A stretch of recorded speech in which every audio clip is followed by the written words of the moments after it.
Hello, my dear ones. Last time we talked about who should walk ahead when a man and a woman are going down the stairs. What happens when they walk along a sidewalk? Who should be higher? Who should be lower? And which side they should walk on in relation to each other. We talked about why etiquette has these rules and what they do for the education of our soul. And today we will talk about another very important point. Who should let whom go through a door first and who goes first in public transport?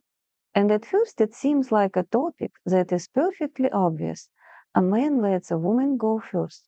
But is that always true? Let's figure it out. I once saw a very interesting moment on public transport. It was a long time ago when I often lived in Kiev and used public transit. In the metro, a man was very gallantly trying to let a woman get out first, as if pushing through the crowd and nudging her towards the exit. I thought, yes, this is actually a subtle etiquette point. It was also funny when a man on a trolley bus was very gallantly trying to help a woman get off first. At least he was trying, and that was sweet. But you do need to know the rules of etiquette. If the transport is overcrowded, everyone gets out as needed. But if this is your lady, then yes, of course. If there is a step, then just as on the stairs, you let her go ahead while helping her. The man stays behind her and helps her climb the steps of the vehicle if she needs to step up. And in the same way, he gets out first and helps her, offering his hand as she steps down. We will talk more about transport another time, because that is also a very important topic, not necessarily in the very next video, but in one of our videos we will return to it. Today let's focus on what happens when a couple enters a cafe, a restaurant, an apartment building, an elevator. This is a very important point. Who actually goes in first, the man or the woman? Very often people follow the rule that it should be the woman. And sometimes it is even a little frightening to see this in movies or in real life. A man is walking his companion home. There is a dark entrance hall. He opens the door wide and says, "Go ahead, darling," into a dark building behind heavy opaque doors where there is no doorman. For example, this is absolutely not how it is done. A man lets a woman go first only when it is a hotel, a restaurant, a supermarket with clear glass doors, where it is obvious that there is no danger. People are walking inside. Everything is predictable. Then, of course, he lets her go ahead. But if the doors are closed, if it is some unclear entrance hall, or even a cafe where you cannot see what is inside, the man enters first. He quickly looks around, assesses the situation, and then, holding the door, lets his companion in. So, in the rules of Western etiquette, it is always taken into account that a man protects and cares for the woman. The woman entrusts herself to that protection, and therefore everything ultimately comes down to rules of safety. The same goes for an elevator. It is a big mistake when a man gallantly lets a woman enter first.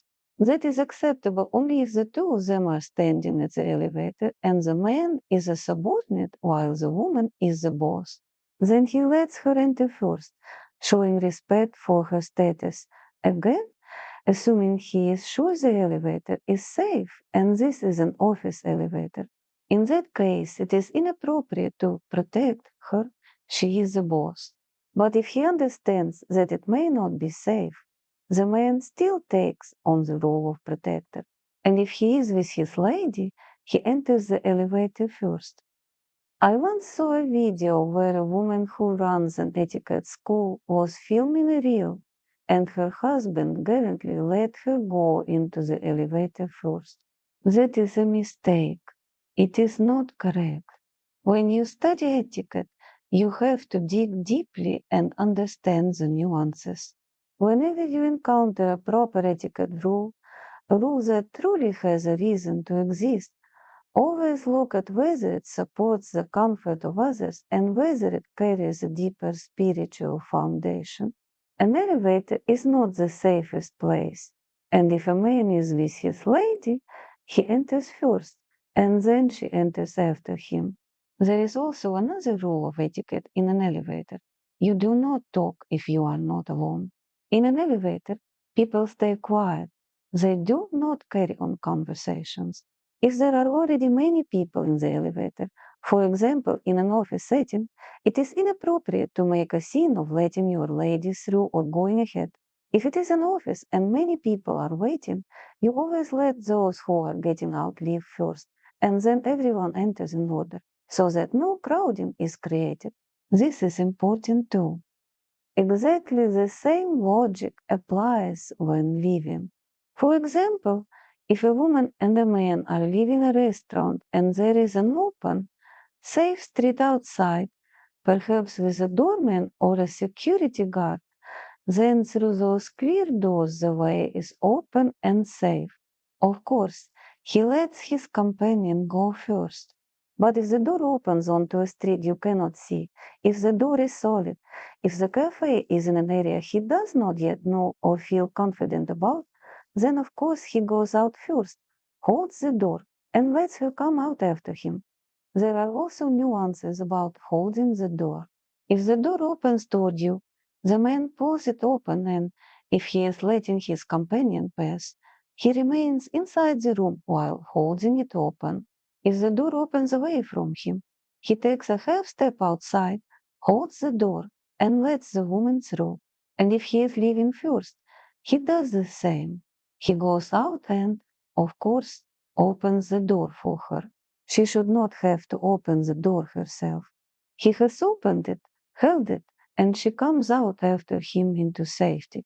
You see how beautiful this is, and how many nuances there are. Again, they remind us that a man is strength, protection.